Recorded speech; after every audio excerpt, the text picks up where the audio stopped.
Hi everyone, this video is intended to give you some supplemental background knowledge to help you with your questions on page 280.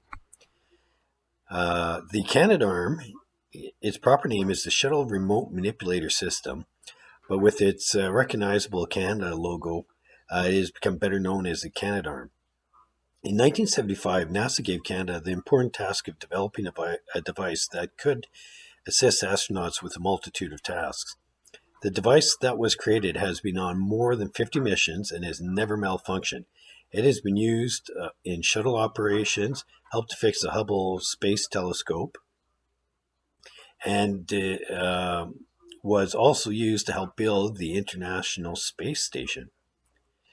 The Canadarm has been used as a workhorse for spacewalks, as an eye in the sky for visual inspection of the shuttles, a portable light source for public relations activities, and IMAX movie camera was mounted on it, and as a platform to do experiments on micrometeorites. So got to remember this. There's a difference in between the two things we're going to talk about here. The Canadarm was on the space shuttle. The Canadarm2 was developed with the purpose of working on the International Space Station. It was installed in 2001 on the ISS with the help of Canadian astronaut Chris Hadfield as a key component to the building of the station. Canadarm2 can make its way around the ISS like an inchworm, and it is equipped with 4 cameras to help it see. The Hubble Space Telescope. Positioned above our atmosphere is the Hubble Space Telescope. It is above our atmosphere so that light from distant stars and galaxies that is often distorted by the atmosphere when viewed from Earth is no longer a factor in observing celestial objects. The astronomical tool was launched in 1990 from the Space Shuttle Discovery, and it has seen hundreds of thousands of images for scientists to study.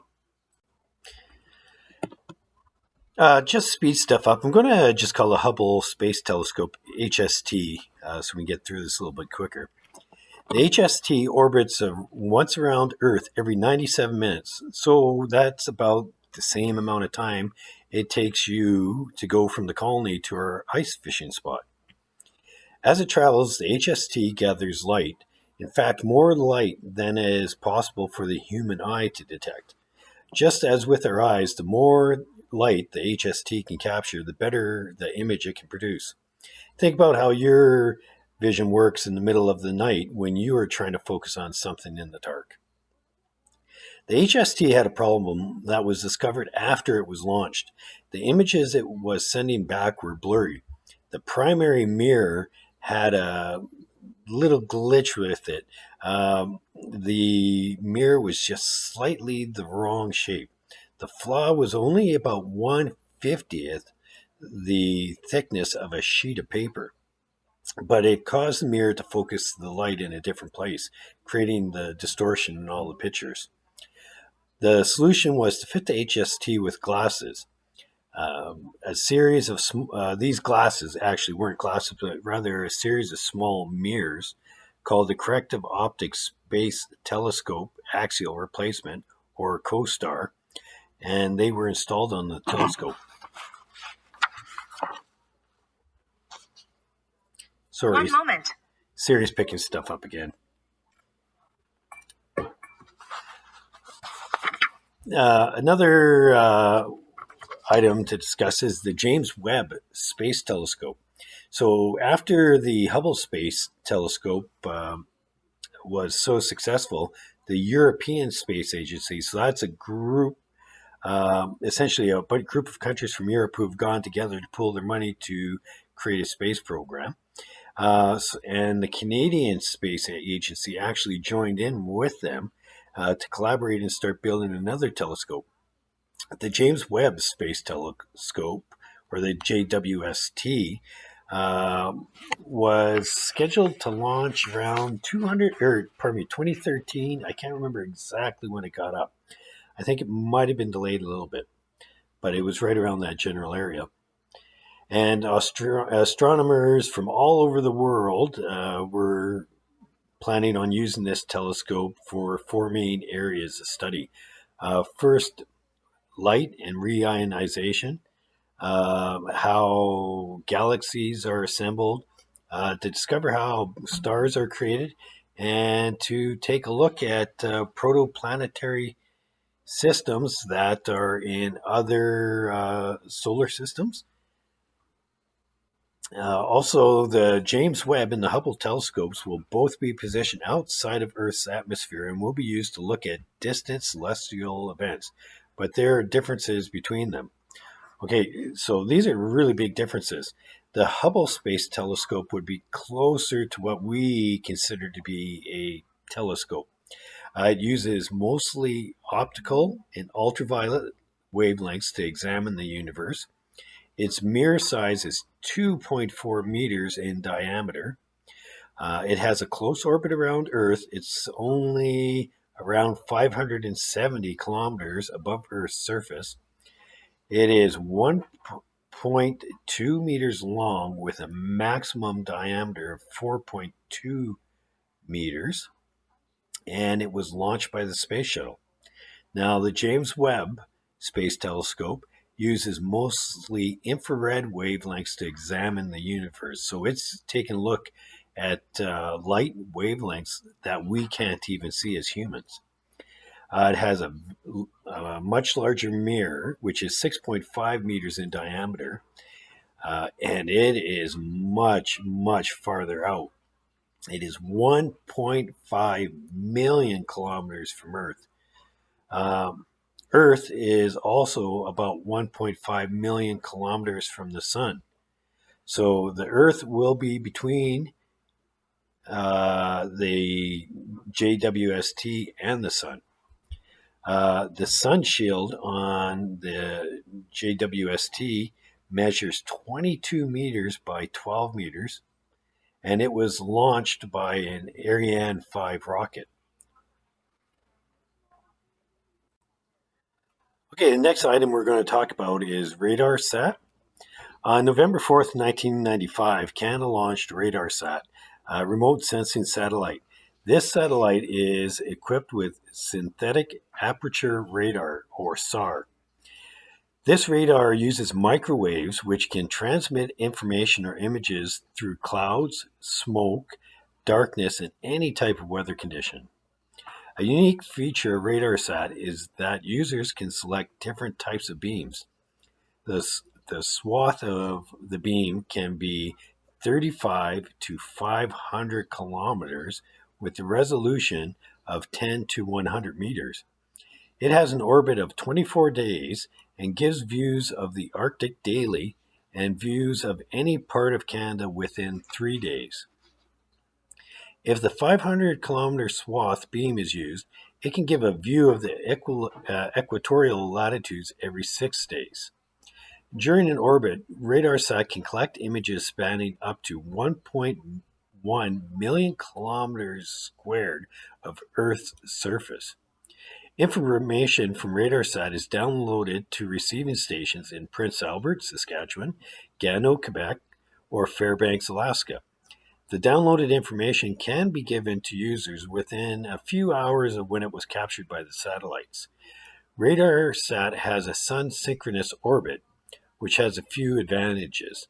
It has the same view at the same time on different days. It is always exposed to sunlight, so it can operate on solar rather than battery power. It can downlink information at different times than other remote sensing satellites can. Other satellites tend to transmit information only during mid-morning. RadarSat allows individuals to receive information throughout the day, not just at certain times. Because Canada is the second largest country in the world, it has diverse landscapes and climates. RadarSat was originally developed to monitor environmental change and help with making decisions about resource sustainability. It has been used for so much more. It's been used for monitoring the spring ice breakup in the Mackenzie Delta, for monitoring the flooding of the Red River in Manitoba, and then most likely that's going to be used again for that this year. For monitoring crop information in Canada, Argentina, and China. In China, it was used for monitoring their rice production. It has been used for monitoring glaciers in Antarctica, for monitoring the Sea Empress oil spill off the coast of Wales in 1996, for detecting forest cover changes in South America. So, for example, it'd be used right now for determining the loss of forest in the Amazon. Um, and it's also been used for monitoring the Guagua Pichincha volcano in Ecuador. Okay, just a few more facts to consider as we're going through the space unit. The International Space Station is the most heavily shielded space vehicle ever made. Despite this protection in the International Space Station's first 10 years, it had to be moved a total of 8 times because of the threat of collision with space debris. Currently, the United States is tracking 18,000 major pieces of space debris, but most estimates state that there are over 1.8 million kilograms of human made material orbiting the Earth. One of the problems of all this garbage is that some of the debris travels at incredible speeds. If the space debris is orbiting Earth and at an altitude of 2,000 kilometers, it could have an impact speed of 36,000 kilometers per hour.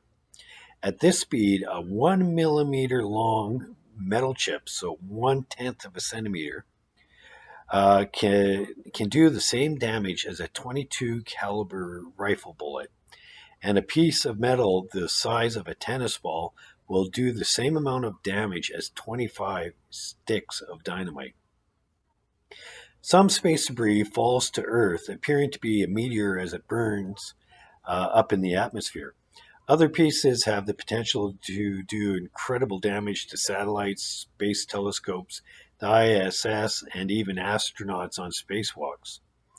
On February 10th, 2009, a deactivated Russian communication satellite, Cosmos 2251, collided with an American communication satellite, Iridium 33. This collision occurred above northern Siberia in Russia, and not only destroyed both satellites, but now can pose an even greater threat because of the debris that was created.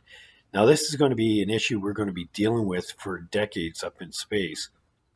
A lot of space agencies have started to develop different types of satellites to actually help go clear debris. The European Space Agency has a special satellite that more or less is kind of like a big fishing net in space. It will capture different deactivated satellites or space junk and cause them to alter their orbit and end up going or changing the orbit so that it's moving closer and closer to Earth and eventually ending up in the atmosphere and burning up. So NASA is doing a lot of work with this and the ESA. So hopefully we can come up with a couple of real good plans to help clean up our near space orbits.